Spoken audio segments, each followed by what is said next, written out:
Okay, so now we're going to talk about thermodynamics. And thermodynamics is the study of heat transfer. Okay, so we're going to look at how heat can transfer between substances, right? And we're going to basically organize these substances into three things, right? Now, before we actually look at that, what is heat? Okay, well, what a heat here is basically transfer of thermal energy.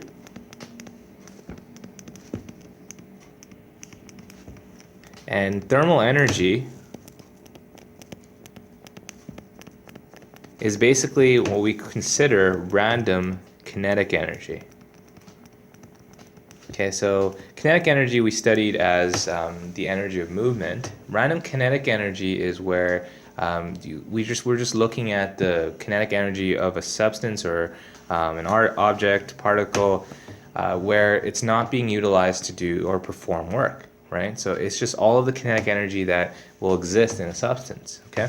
So thermal energy is random kinetic energy. And because this type of energy is invisible, it is quite difficult to observe this. It's hard to characterize this. So in order to characterize this, we actually need to denote three different parameters. And the three parameters that we're going to be looking at is to study thermodynamics,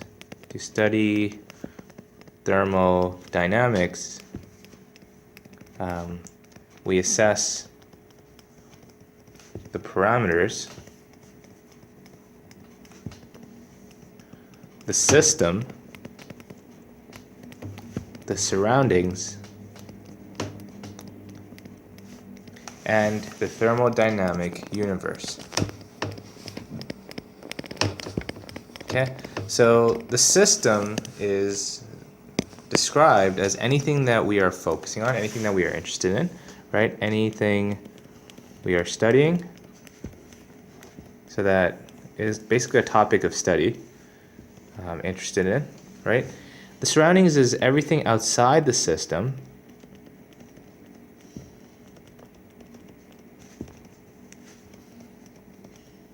And the thermodynamic universe is basically the system plus the surroundings.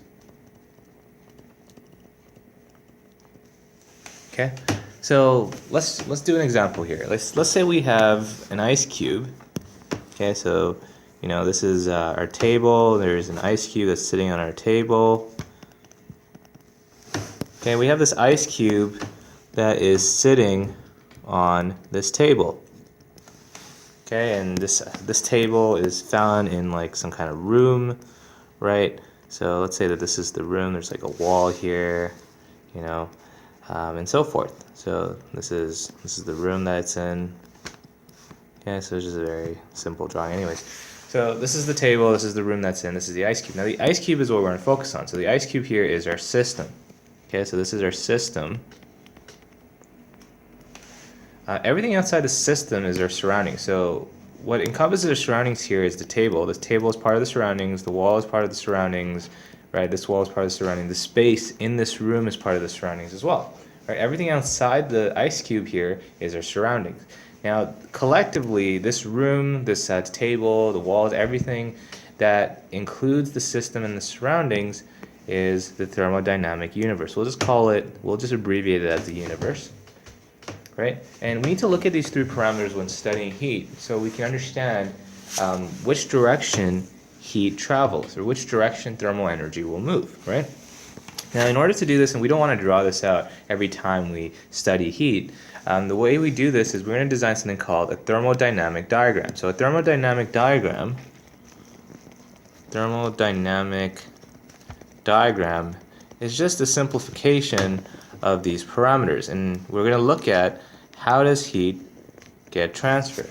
Okay, so we'll call this the system, we'll call this the surroundings. This entire box here, right, so this whole giant box here, this is basically the universe, the thermodynamic universe, and it's the system and the surroundings, right? Now, when we're looking at the universe, we can understand here that the energy of the universe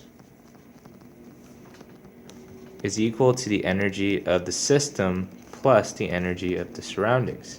Okay, now this is basically the total energy that exists in this universe.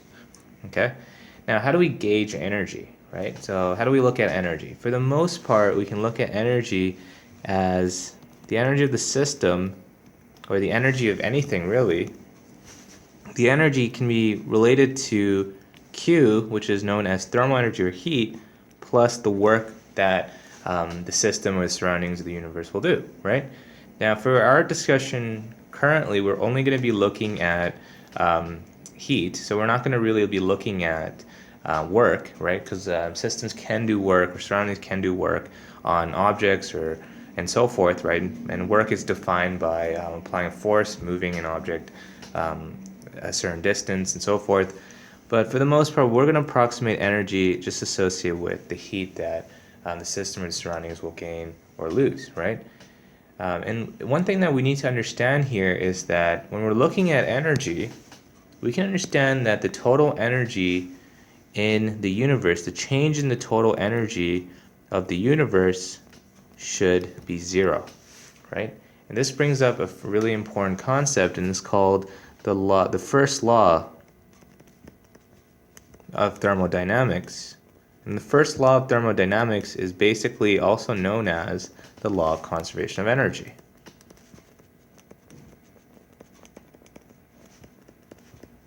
Right? And basically the law of conservation of energy states that energy cannot be created or destroyed,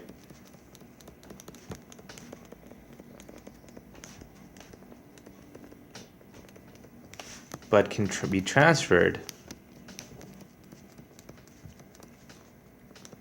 from one form to another, right?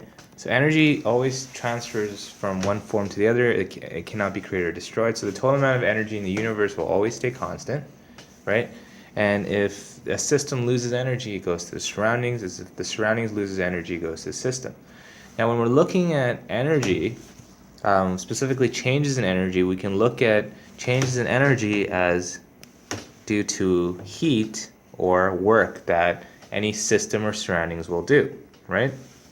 So a change in energy is due to heat transfer or work, right? And in this sense, if we're looking at the change in the energy of the system, for the most part, we're going to just be approximating it to heat.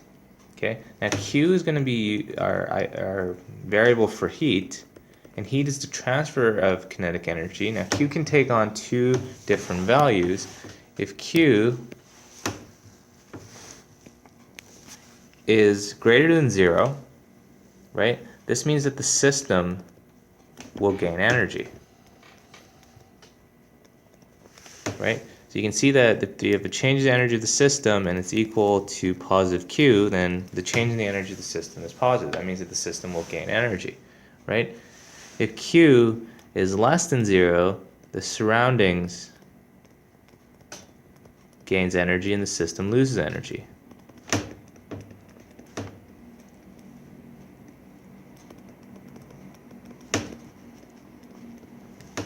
Okay, so what that means is and basically this Q value is always relative to the system. So if you have negative Q, then this means that the system is losing energy. Now going back to the law of thermodynamics, the first law of thermodynamics, the law of conservation of energy, because the total amount of energy in the universe is constant, the change in energy should be 0. So as a result, if you have a change in the universe being 0, the change in the universe is the change in the energy of the system plus the change in the energy of the surroundings. If this is equal to 0, then therefore you can see that the change in the energy of the system, if there's a positive change, there is a negative change in the energy of the surroundings. Okay, and this just implies the first law of thermodynamics, right? Although work isn't an important matter that you guys will be looking at in subsequent chemistry courses, for the time being we're only going to simplify changes in energy of a system or surroundings, looking at heat transfer. Okay, so we're just going to grossly simplify this process. Okay, so the energy of the system, if you have a positive change in the energy of the system, what this equation tells us is that the surroundings has a negative change. So if the system gains energy, the surrounding loses energy. and vice versa. If the system loses energy, then the surrounding gains energy. Good. So basically, if Q is positive, the system gains energy. If Q is negative, the system loses energy, right? And we have a specific way that we characterize these types of heat transfers, right? So if we're looking at characterizing the heat transfer where the system loses energy, so I'm just going to redraw my thermodynamic diagram here. Okay, so this is my system, and this is my surroundings. And let's say that the system loses energy, and if it loses energy, it moves to the surroundings, right? As a result, we can say that the energy of the system here is negative Q. Okay, so that means that the surroundings gain energy from the system, and this is what we call, if the system loses energy to the surroundings, this is what we call an exothermic reaction. Okay, so this is an exothermic reaction. Okay, so it's an energy releasing reaction.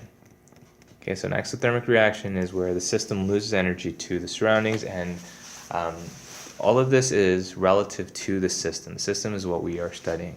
Okay, in the opposite scenario, so this is what an exothermic reaction will look like as a thermodynamic diagram. Right, so you have negative Q. In the opposite scenario, we have something that looks like this.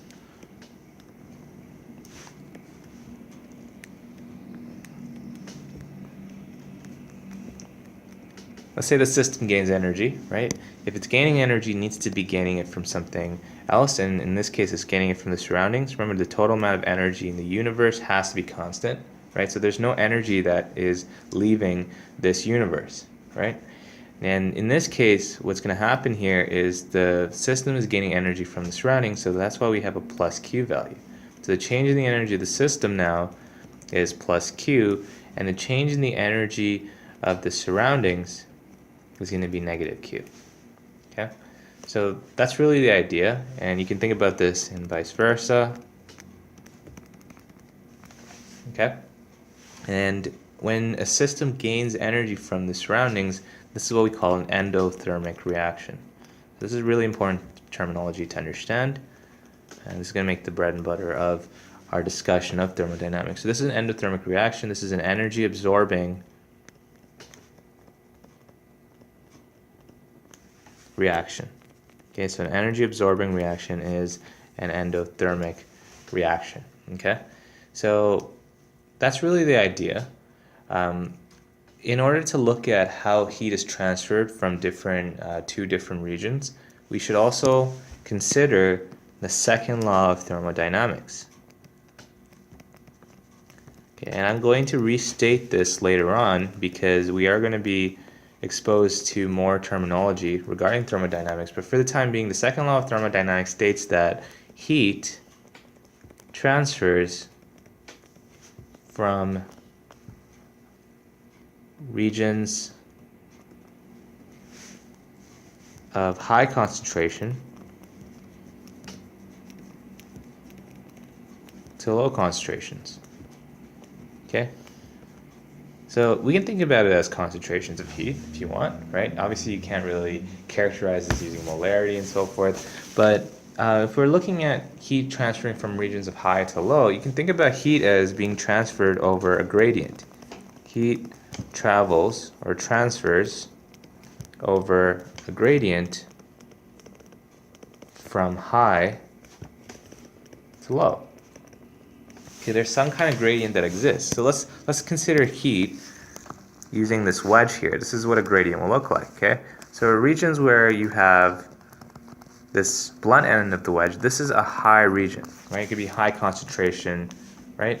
And this is like a low concentration. Okay, so at this portion, at this position, let's call this position A. Okay, so let's call this position A here, and this is position B. Heat is, if you're looking at the edge of this wedge here, heat is at a high level. At point B, heat is low, right? So heat is low here. And if you follow the wedge will show the direction of travel of heat. Okay, so heat goes from point A to point B, right? So this is the direction of travel. Now, how do we apply this? Well, think about it's a cold day outside. Let's say that your body temperature is sitting at 37 degrees Celsius. Okay, this is your body temperature. And let's say that the atmospheric temperature, so the atmospheric temperature is, let's say the atmospheric temperature is 2 degrees Celsius. Okay, so this is your body temperature, this is your atmospheric temperature. You can imagine that there's high amounts of heat in your body. There's less heat in the atmosphere. So as a result, what's going to happen here is if you look at your wedge here, in terms of travel, right? This is the body temperature. This is the atmosphere's temperature, right? And in this case, what's going to happen is the direction of travel of heat is going to move from high to low. So from your body to the atmosphere. That's why you start to lose heat. And as a result, you feel cold. Right? Feeling cold is just the brain's way of telling you you're losing heat. Right? So it's more of a subjective feeling, but you can understand that your body's losing heat because of this gradient that is being created. Right? The second law of thermodynamics states that heat transfers from high to low, basically across a gradient. So this is also important. So you can imagine that the system will lose energy to the surroundings if there's high heat in the system and low heat in the surroundings. Right? And this movement will occur until the gradient becomes neutral, in a sense that there is the gradient becomes there's even levels of heat on both sides. Okay, so it's almost like the heat transfer occurs to equilibrium, really. Okay, and it's the same thing happens in the surroundings. If the surroundings is really hot, like if I raise the room temperature of a room really high, then basically what's going to happen is heat will enter into a system that's colder, right? So it always goes from high to low. So this is really important to understand, all right? Now the next part of this lesson is we're going to talk about how to quantify in numbers how much heat actually transfers from the system to surroundings. Okay, so we talked about the system, the surroundings, the universe. These are key parameters in understanding how heat gets transferred, right? So we know that the system is anything that we are studying, the surroundings is everything outside the system, and the universe is the combination of the system and the surroundings, right? We can understand that the energy of the universe is basically equal to the energy of the system plus the energy of the surroundings. But according to the first law of thermodynamics, we said that the change in the energy of the universe is equal to zero. That the total amount of energy in the universe is constant, energy is not created or destroyed. If we're looking at changes in energy of the system or the surroundings, changes in energy of the system are due to heat transfer or changes in thermal energy plus work. But for the most part, we're going to approximate energy of the system and surroundings as just changes in heat. Okay? And we said that using this notion of the first law of thermodynamics, the change in the energy of the system plus the change in the energy of the surroundings should be equal to zero. So that means that if the energy of the system is positive, there's a positive change in the energy of the system, there is a negative change in the energy of the surroundings. So if the system gains energy, what this is saying is that it's coming from the surroundings loses energy, and vice versa, right? So we talked about all of this. And we also talked about if Q is greater than zero, this expresses an endothermic reaction. And this is basically when the system gains energy. So you can always think about Q as relative to the system. So this is heat relative, let's say heat transfer relative to the system. Heat transfer relative to the system, right? So if Q is greater than zero, this is an endothermic reaction. That means the system gains energy. And we showed this using our Thermodynamic Diagram. And in the Thermodynamic Diagram, we showed an endothermic reaction. I'm just going to redraw it here. We showed an endothermic reaction where the system gains energy from the surroundings. right? So this is the Q value, right? So the system is gaining energy from the surroundings, and Q would be positive, right? Now, if Q is less than 0, this is an example of an exothermic reaction, right? And this is basically negative change in the energy of the system. And exothermic reaction means that the energy of the system loses energy to the surroundings, right? So in that case, we drew the thermodynamic diagram as shown. So this is your system, this is the surroundings, right? And we can see that heat is moving in this direction. So what you can gauge from this is that the positive and negative values of Q represent the direction of energy transfer, okay? The magnitude of Q, however, just tells you how much heat or energy or thermal energy is actually transferred. So the magnitude is just going to represent how much heat is transferred, but the signs, the positive and negative sign, will tell you the direction. So you can almost even think about it as a vector, right? You know, it has a direction and a magnitude, but we're not going to really look at it in terms of a vector for this discussion.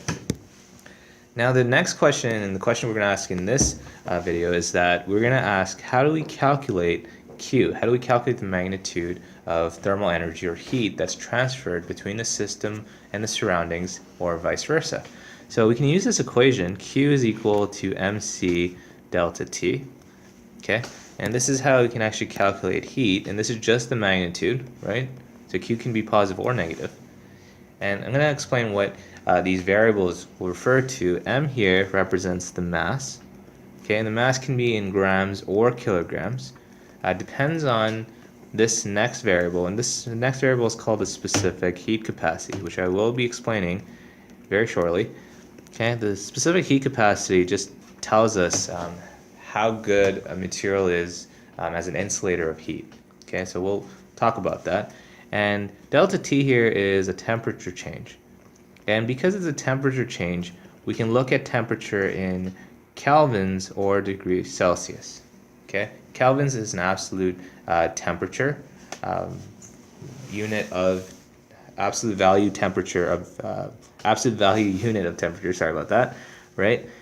So if you wanted to convert temperature from degrees Celsius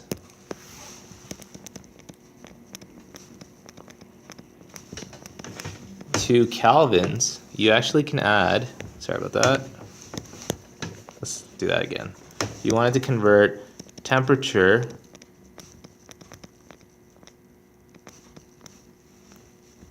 from degrees Celsius to kelvins, you can add 273.15.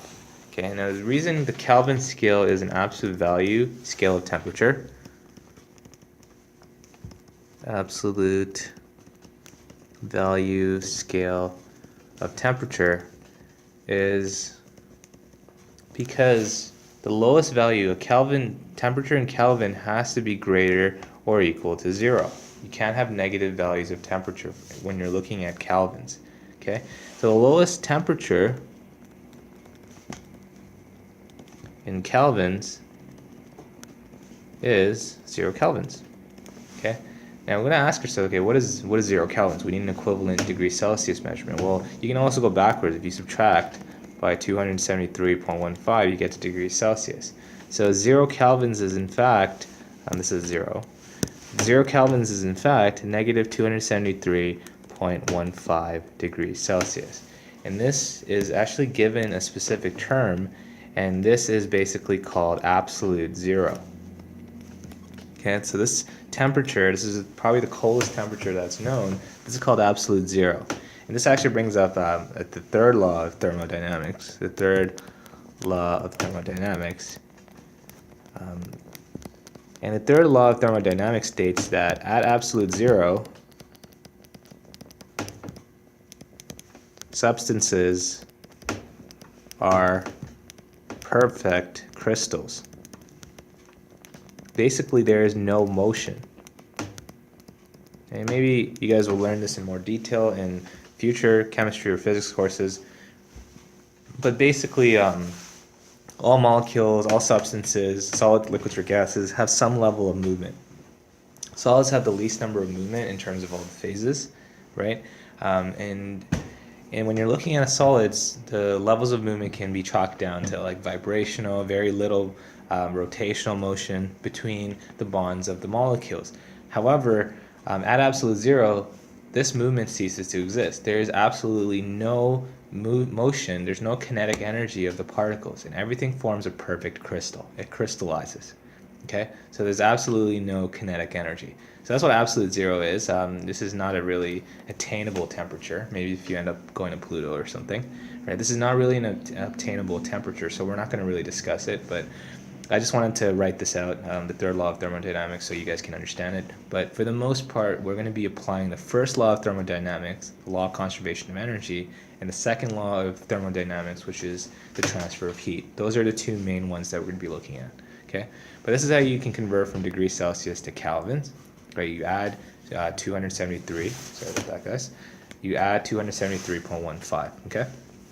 Now we can look at, because a change in temperature is the change between these units, the change in temperature will be the same value if it's in degrees Celsius or kelvins.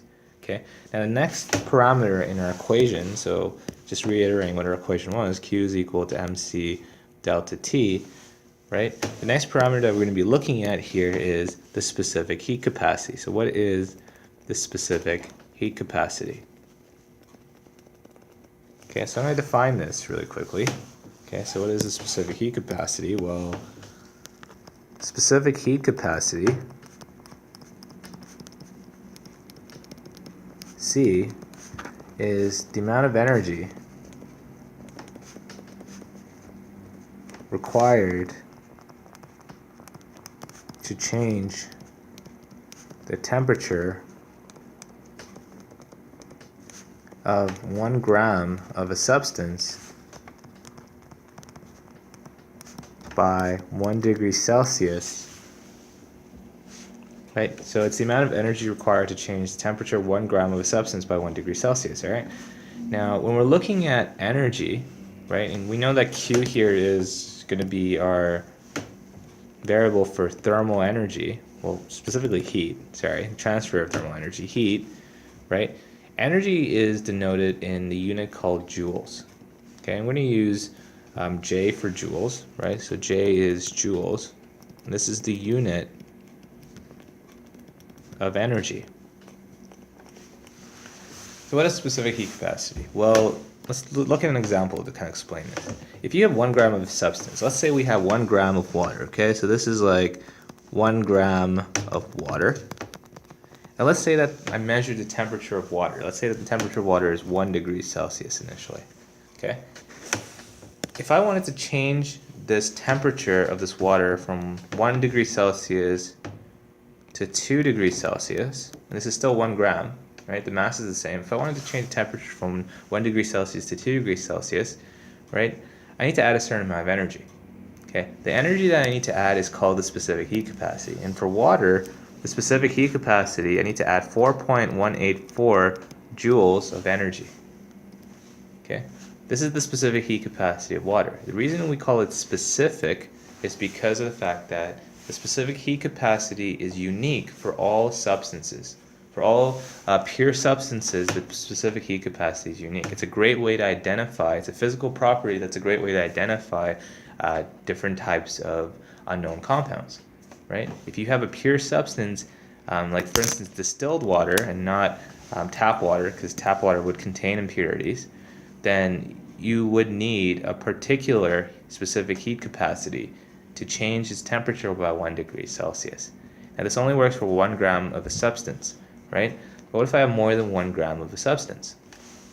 Well, we can understand that if 1 gram of a substance to change the temperature from 1 degree Celsius requires 4.184 joules, and this is particular to water, the specific heat capacity of water can be written with the units 4.184 joules of energy is required for 1 gram of substance to raise its temperature by 1 degree Celsius. So this is the units for specific heat capacity. It's joules per grams per degree Celsius, but this is not exclusively the only set of units. Right? There are other units that you can see with this. You can see the joules as being kilojoules, which is 1,000 joules. Grams could be in kilograms. Degree Celsius could also be kelvins, right? But for the most part, let's take a look at this example, right? If the specific heat capacity is 4.184 joules per 1 gram per 1 degree Celsius, and we said that it takes 4.184 joules of energy to change 1 gram of water from 1 degree Celsius to 2 degrees Celsius. Say we had 10 grams of water. Okay, so now we have a bigger pool of water. So let's say we have 10 grams of water. Okay, and 10 grams of water, let's say this is at 2 degrees Celsius, and I want to change it to 3 degrees Celsius. Okay, and this is still the same 10 grams of water. Well, in this case, because this is per 1 gram, you can multiply by 10 grams, right? So if you take this value, 4.184 joules per 1 gram per 1 degree Celsius, and you multiply by 10 grams, the grams would cancel out, and you get 41.84 joules per 1 degree Celsius. It takes this much energy to change this 10 gram of water by 1 degree Celsius. And if you wanted to look at, instead of having a mass that's 1 gram and you have like 10 grams or 15 grams or 20 grams, you need to look at something called the heat capacity. Okay, so this is the heat capacity. So the heat capacity is mass times the specific heat capacity. And we use a capital C to show heat capacity. Okay? Well, specifically, this is the heat capacity, guys. So you can see that this is mass, and this could be mass in grams. Yeah, this is mass in grams. So technically, you can write the equation as Q is equal to mass times specific heat capacity times the change in temperature, or you can write this as heat capacity times delta T. Good? So heat capacity is when you don't have a 1 gram sample. You just multiply the mass by the specific heat capacity, right? So in mass, it's the value of mass has to be particular to the specific heat capacity, right? And for the time being, I'm using joules per grams per degree Celsius. But other units for specific heat capacity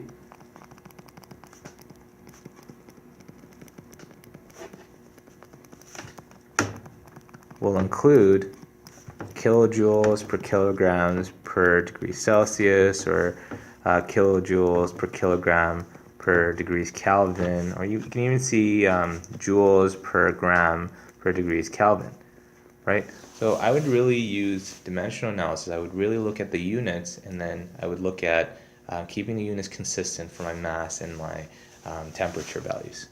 Okay, so just to recap, the specific heat capacity is the amount of energy you need to change 1 gram of any substance temperature by 1 degree Celsius. Now, what if we had a really high specific heat capacity? Right? If the specific heat capacity is really high, then basically this would imply that the object is a good insulator. It's a good insulator because it can absorb more heat without changing its temperature.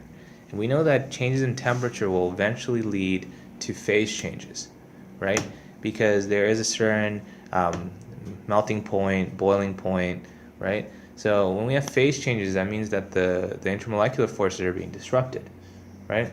So any object that's a good insulator can absorb heat without changing its structure, right? So higher the specific heat capacity, the more energy is needed to change an object's temperature. Like for instance, if you had a sample, let's say this is like sample X, okay, some weird sludge, right? Sample X, and we have like 1 gram of this substance, and let's say that its specific heat capacity is like 15.42 degrees Celsius, right? To change its temperature from let's say 2 degrees Celsius to 3 degrees Celsius, you can see that this is a better insulator than water, because of the fact that it takes more energy to change its temperature by 1 degree Celsius than water, which takes 4.184 joules, right?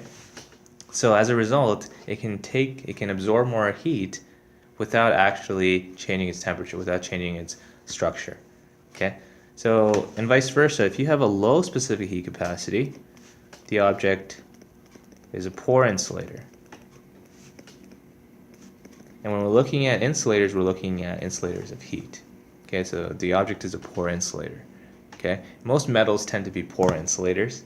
They heat up really quickly, right? And usually anything that is a poor insulator of heat is a good conductor of heat, so it can transfer heat a lot faster, which isn't too ideal because this is going to be a problem when you superheat a metal. It gets super hot, so you got to be very careful of not touching it and so forth. You could get burnt really easily. So that's why metals tend to heat up a lot faster than non-metals, because most non-metals are actually really good insulators. And metals are good heat conductors, but also good electrical conductors. Okay, they're not completely related, but there's some kind of relationship there. Okay, so this is really important, this notion of specific heat capacity, temperature, heat transfers, and so forth. So next what we're going to do is we're going to do some calculations to show how to use these equations. So we said earlier that we could calculate the heat that's transferred between a system and the surroundings and vice versa by using this equation, Q is equal to mc delta T. Now the question here is, we can be given the mass of a substance, we can be given the specific heat, but how do we determine the temperature? How do we accurately look at a temperature change? Okay, and in order to calculate this, we use a device, it's called a calorimeter. Calorimeter can be used to measure, to accurately measure a change in temperature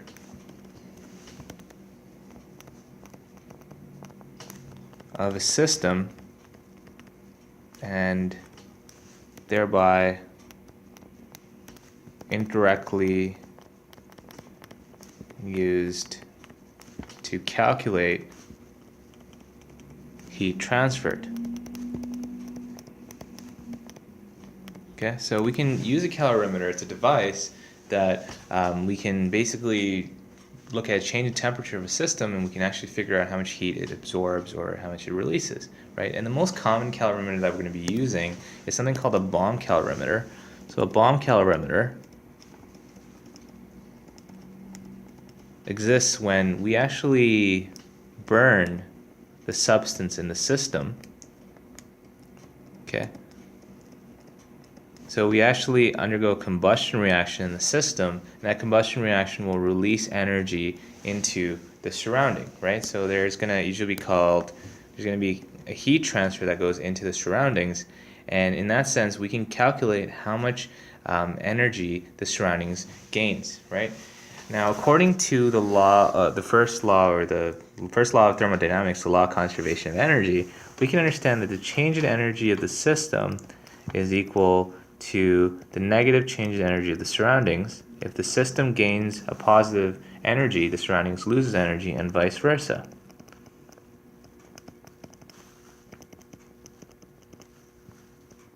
Okay, but we also understand that the change in energy of the system, we're going to approximate this as Q.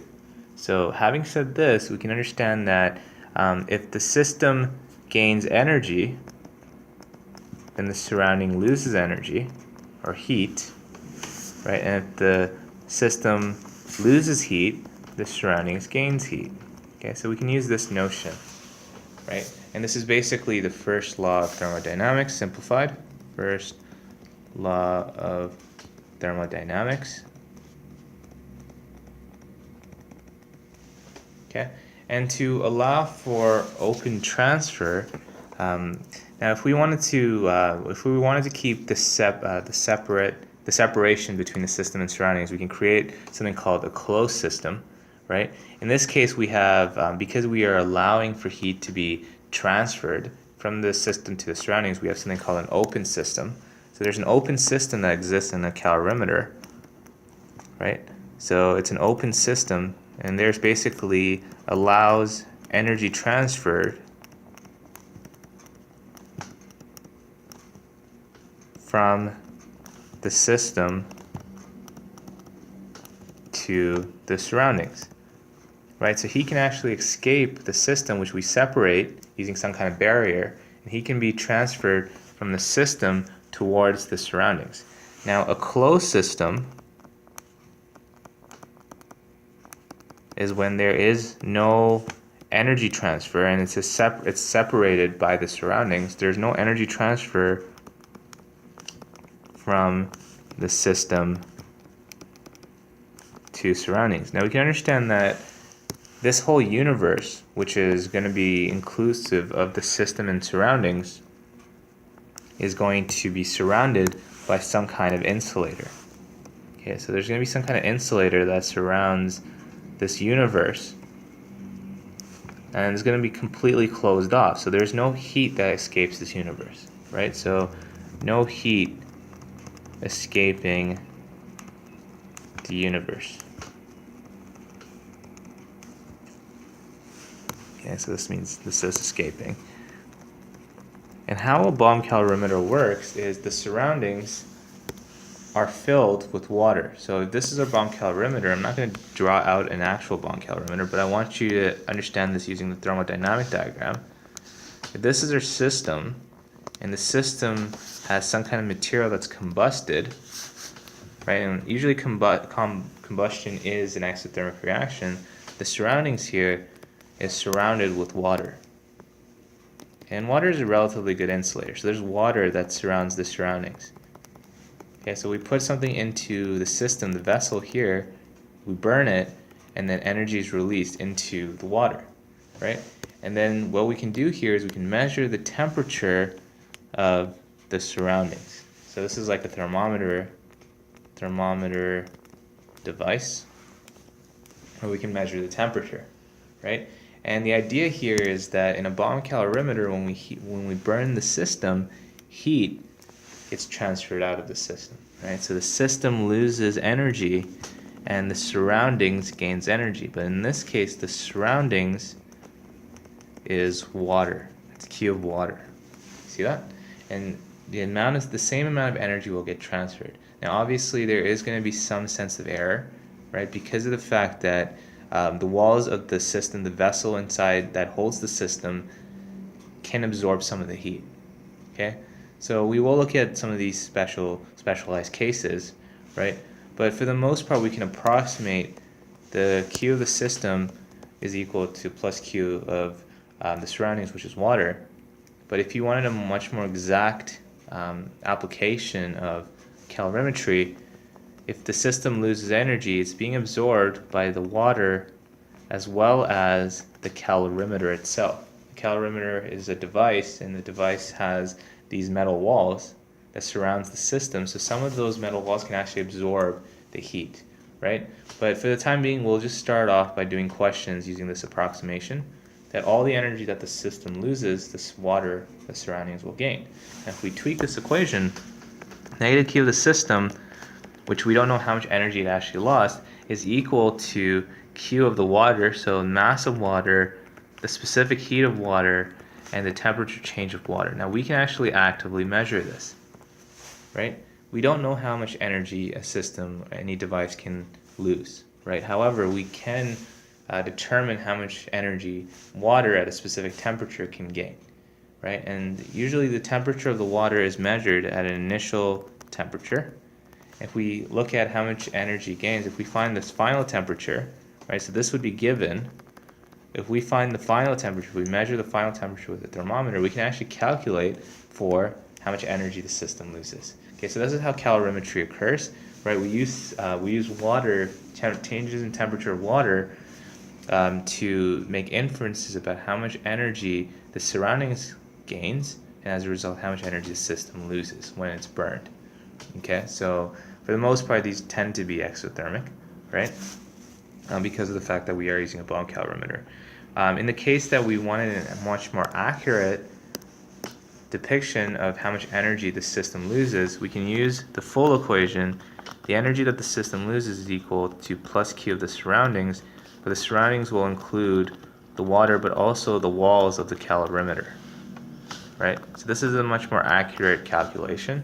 And if we look at the equation, the Q of water, the heat that water gains, the surroundings gains, is mass of water, specific heat of water, and change in temperature of water, plus mass of the calorimeter, specific heat of the calorimeter, and change in temperature of the calorimeter. This will give you the exact value. This will give you a much more accurate value, right? Your percent error is going to be a lot lower. However, this is only if they give you the information, like the specific heat of the calorimeter, the change in temperature of the calorimeter, right? The calorimeter is a device. Different calorimeters will be made up of different things. You can imagine that these calorimeters are made up of substances that have very, very, very low specific heat capacities. You don't want to put an insulative substance that makes up the wall between a system and its surroundings. However, you do want to put an insulator out here in the universe because you don't want any energy to leave the universe, right?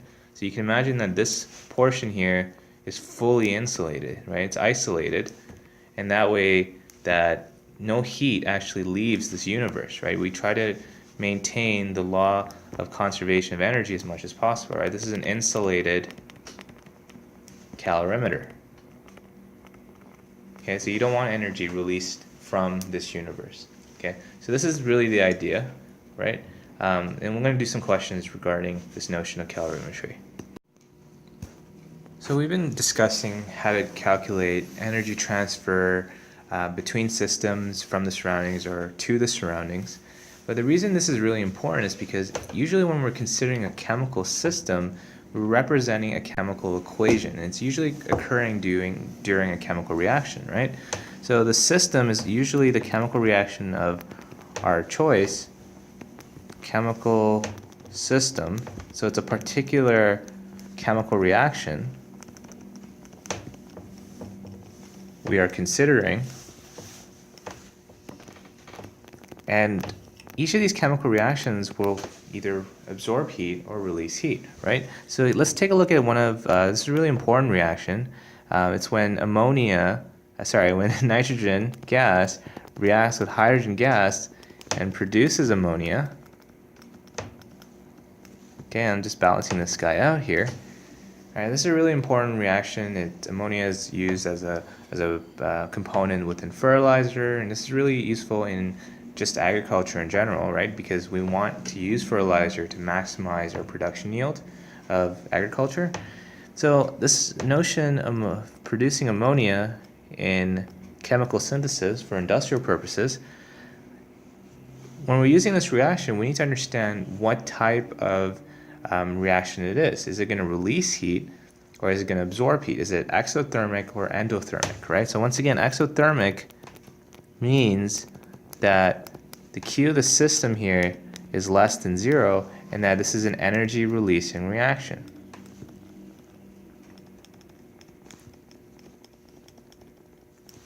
Endothermic, once again, refers to when Q of the system is greater than 0, that means this is an energy absorbing reaction. Okay, and in order to assess this, we could calculate the Q value. We can also utilize a calorimeter, right, to figure out temperature changes. Now, in this sense, we can demonstrate if a reaction is endothermic or exothermic designing something called an enthalpy diagram.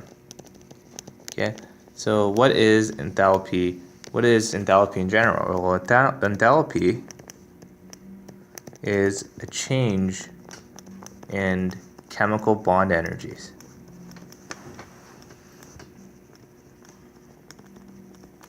Okay, so enthalpy is change in chemical bond energies, and we know that during a chemical reaction,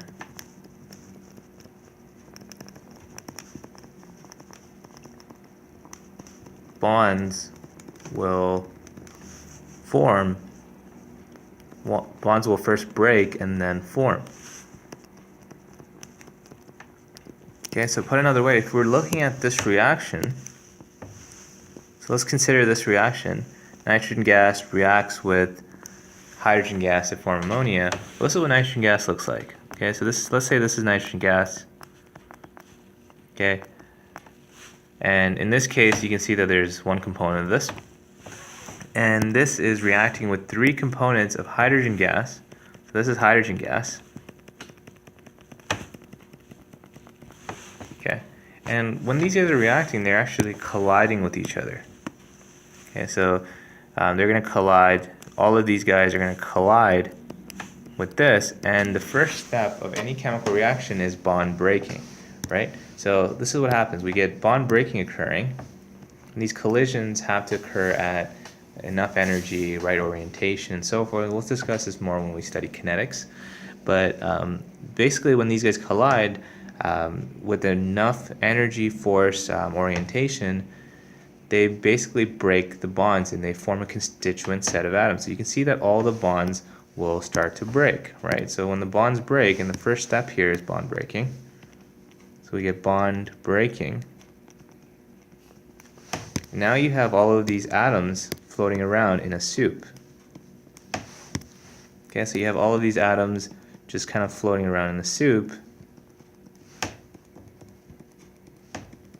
Okay, and this is really high energetic state. So this state here is highly energetic, right? And this is a state that occurs, this is called the transition state.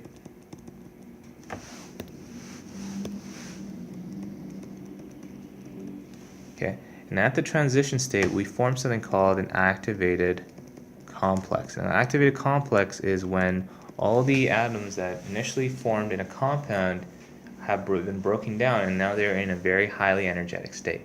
Now this is very temporary, it's almost transient, it occurs at an instant, right? And at the activated complex, now energy is being used to basically form bonds. So the first step, bond breaking, it requires energy.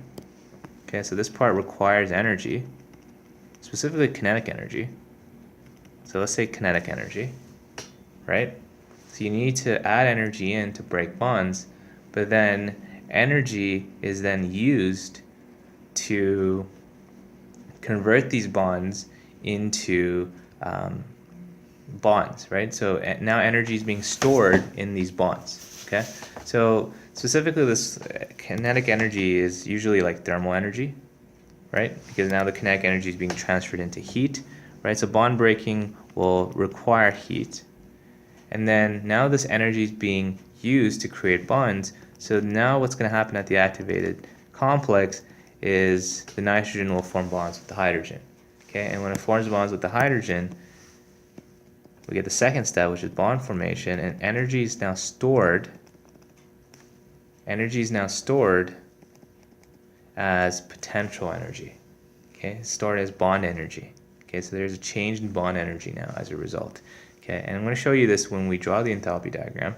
And now you can see that we create a new set of bonds being formed. Right, so now you can see that we actually create ammonia, and there's two species of ammonia now. Right, so there's a bond here, here, and there. Right, so this is what ammonia will look like. And there's going to be two of these now, because you can see that there as well. Okay, so that's essentially what's happening on the molecular level.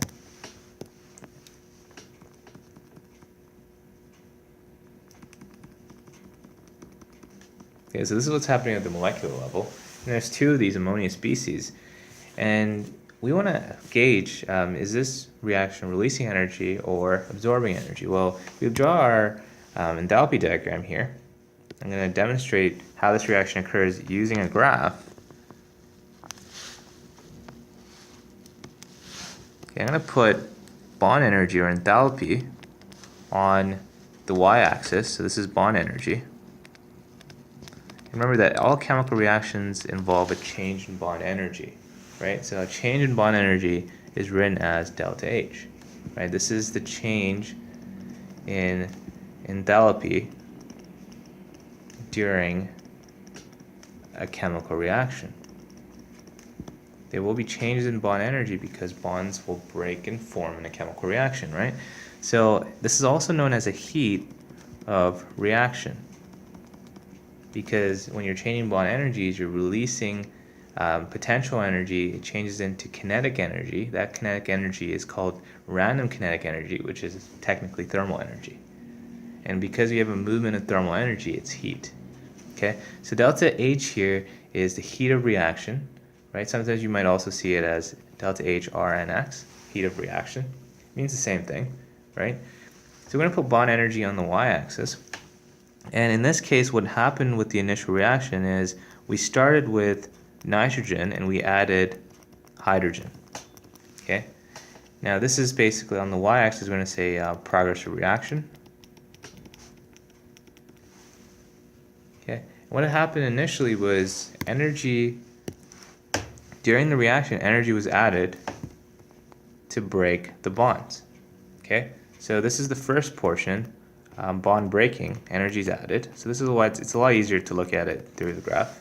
So for the first step, we have bond breaking, energy is added, and then this position was attained, the transition state. So transition state, we use this double dagger to show this. The transition state is denoted using this double dagger. Okay, and at the transition state, we have the activated complex that was formed. So this is the activated complex, guys, right? And you can see that this requires a certain amount of energy.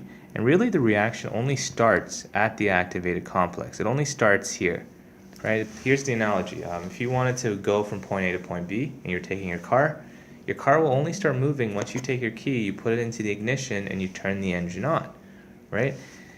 Basically, at the activated complex, at the transition state, your car becomes turned on. And when your car is turned on, now you can go from point A to point B. But before that, the reaction does not start.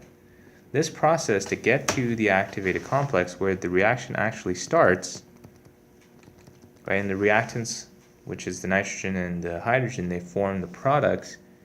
This process is the energy required to get to this point is called the activation energy. Okay, so this is the activation energy. It's the energy needed to start a reaction. Okay, so I'm going to write that out. Activation energy. Energy needed to start a reaction. And the second step of the process here is bond formation. So now we're going to get bond formation, and in this case the second step requires energy. We're going to be using energy. We're going to take this kinetic energy, this random kinetic energy, and we're going to conserve it into potential energy, and it creates bonds, right? So then we get bond formation. Look what happens.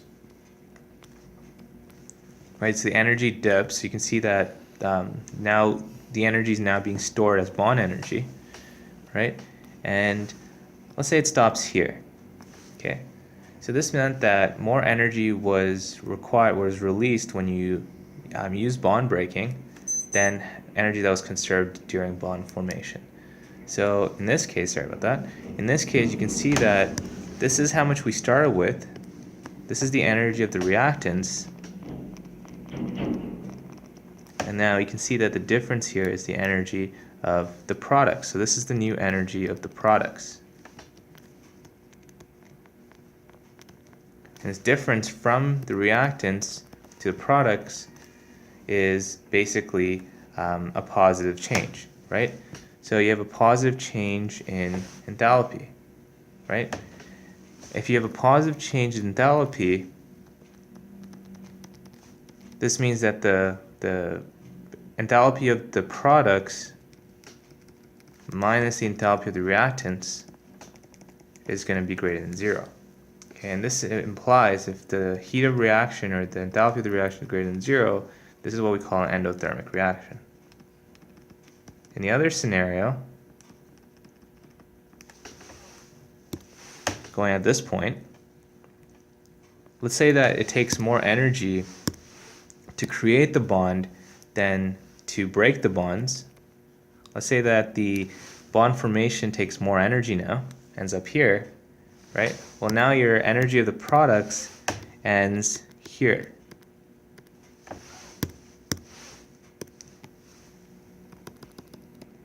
Okay, this is your energy of the products.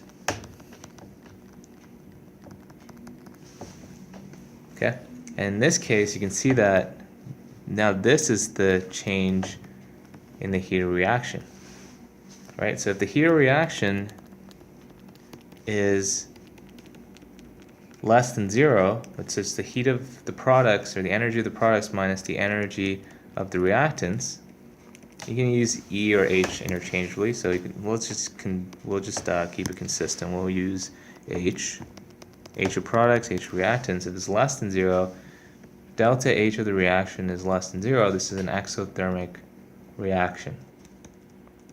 Okay. So that's how the diagram, the enthalpy diagram, changes. Now in this case, for ammonia, this actually is an exothermic reaction. Like, this is true, that bond formation takes more energy than bond breaking, right? So bond breaking requires the addition of energy, bond formation requires the use of energy, okay?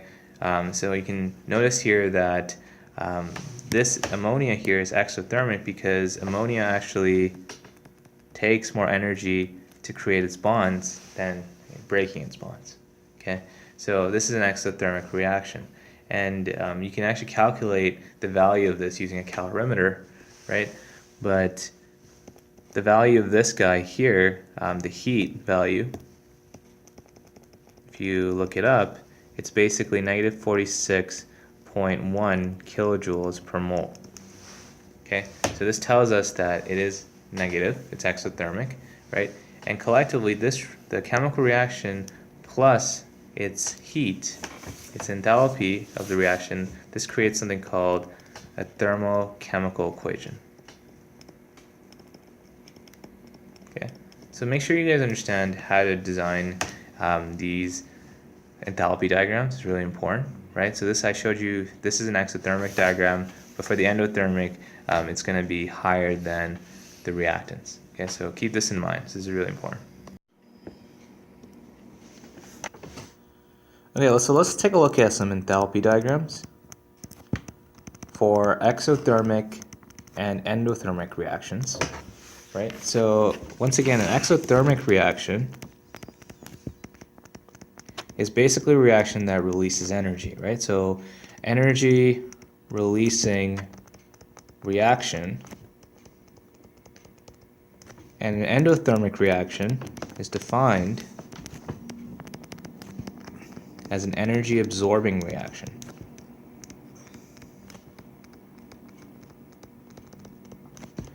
Okay, so recall that when we designed our enthalpy diagrams, an exothermic reaction, if this is your system on the inside, this is your surroundings, an exothermic reaction occurs when the system loses heat to the surroundings.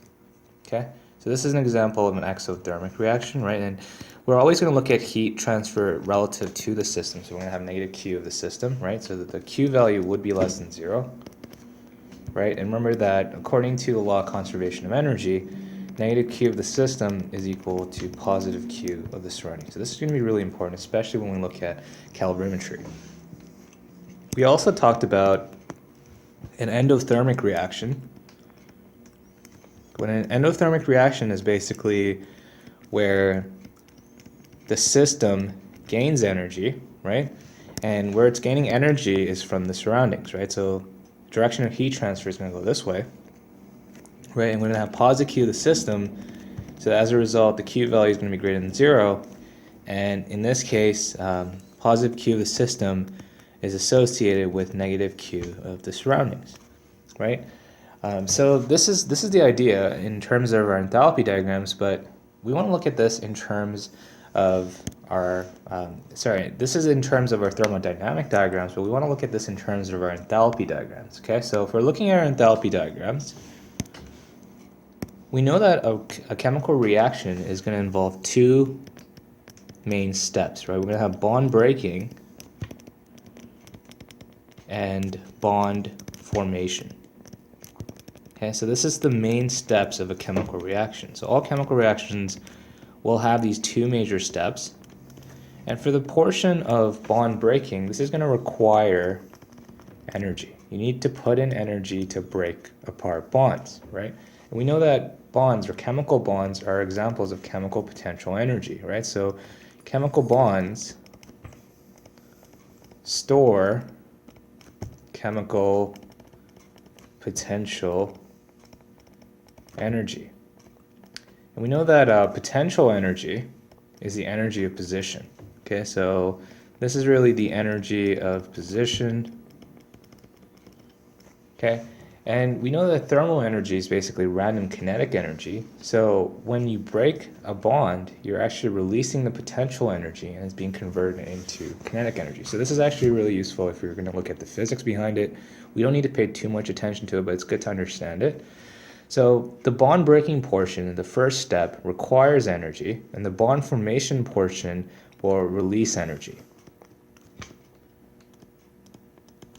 Okay, so in this case, if we're looking at an exothermic reaction, and let's say that we're basically looking at these species. So say we have species A plus species B forms species C, right? A plus B forms the reactant. C is your product, right? You can have more than one product, right? In this case, if this was an exothermic reaction, then what that means is the energy required, the energy released by bond formation is going to be higher than the energy that's required by bond breaking. Now, I'm going to show you this using an enthalpy diagram, but before we look at that, I want to define what enthalpy is, right? So enthalpy is another word for bond energies. And we know that in a chemical reaction, because we have bond breaking and bond formation, we'll have a change in enthalpy. Right, so all chemical reactions constitute a change in bond enthalpies.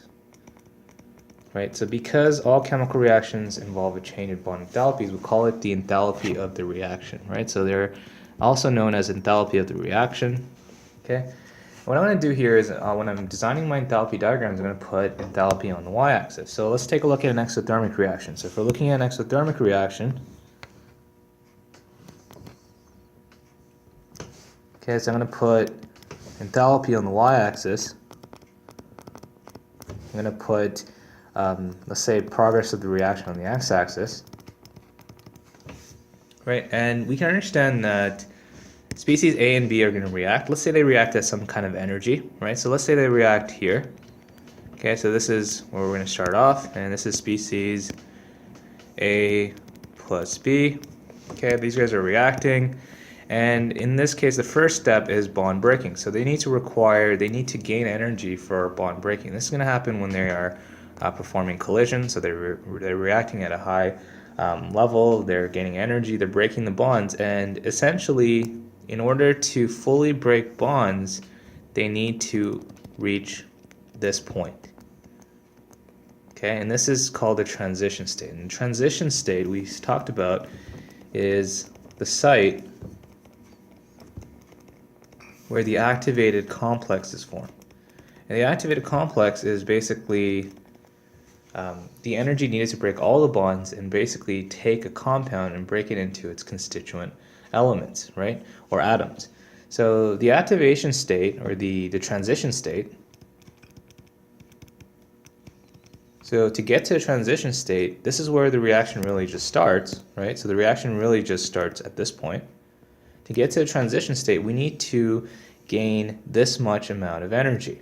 Okay, so this is where we started off from the reactants. So here are the reactants. We need to gain this much amount of energy to start the reaction. This energy hill that we need to kind of bypass, this is called the activation energy. So EA is the activation energy. It's the energy needed to get to the transition state of any kind of chemical reaction and thereby form the activated complex. This is the energy needed to start a reaction, right? And we're going to put enthalpy on the y-axis, right? And this first step here constitutes bond breaking. So this is the energy needed for bond breaking to occur. Once this energy is met, this energy requirement is met, we meet the transition state where we have the activated complex, and now we have a series of atoms, highly energetic atoms, where we need to create new bonds. So to create bonds, we're going to release some of this energy to use it and store it as potential energy. So we're storing this energy as potential energy, and in exothermic reactions, we're going to be storing more of this energy. Okay, so we're going to get bond formation in the second step. We're going to be storing a lot more energy than required to break the bonds. Okay, so you can see that the energy that's present decreases, right? And as a result, now the product is formed here. You can see that the bonds associated with the product are lower in energy. That means they're more stable. than the reactants, right? So in general, this is more of a favorable reaction. And this is going to be the energy of the product. So we can call this the enthalpy of the products. We can call this the enthalpy of the reactants. And there's a difference between the bond energy of the products and the reactants. So if we compare these two, right? If we compare these two, we can see that if we look at change in the enthalpy of the reaction, it's basically the enthalpy of the products minus the enthalpy of the reactants. And we can notice that this should be negative because this the product's enthalpy is going to be lower than the reactant. So this is actually going to be less than 0. So because of that, this indicates that this is an energy releasing reaction. Because some of that energy that was present got released during the bond formation process, right? And when you release energy, you actually create more stable bonds, right? We know that higher the energy of a species, the more it moves, and therefore it's more reactive. It has more kinetic energy to basically collide with other species. So in this case, we actually have a gap here, and this is how we can show, this is delta H with a reaction. You can see that this is an example of an exothermic reaction, okay? Now let's take a look at an endothermic reaction. Let's compare and contrast. So I'm going to do the same thing. Let's say that this reaction was endothermic instead of exothermic. So instead, I'm just going to draw it here. Okay, so this is the progress of reaction. This is your enthalpy. And let's say that this reaction, A plus B gives you C, is endothermic. So if this is endothermic, what's going to happen here is, let's say we started at the same spot. So this is the enthalpy of the reactants, right? The first stage is going to be bond breaking. So we get bond breaking that occurs here. Okay, so we're going to require this amount of energy. We're going to meet the transition state, and in this case we have this activation energy here, right? But the second stage for bond formation, we're going to release less energy. Let's say we stop here, okay, and this is C, okay? So in this case, the activation energy is here. We're going to assume that it's the same amount as that. I just didn't draw it to scale. The activation energy is here, but we can see that there's less energy that's being released during the bond formation step. So now you can see here that the energy of the products, okay, so this is the enthalpy of the products. The enthalpy of the products is greater than the enthalpy of the reactants. And there's a difference here. Once again, the heat of a reaction is the enthalpy of the products minus the enthalpy of the reactants. And you can notice here that this is going to be positive. Okay, so, and you can actually see that here, right? If you compare these two, you can see that it's positive. This is indicative of an endothermic reaction. So two take-homes from this lesson here. We can also associate endo and exothermic reactions with their enthalpies, with their respective enthalpies. If the enthalpy of a reaction, if the change in the enthalpy of a reaction is greater than 0, this is an endothermic reaction. And if the change in enthalpy of a reaction is less than 0, this is an exothermic reaction. So it's very useful to understand these two enthalpy diagrams.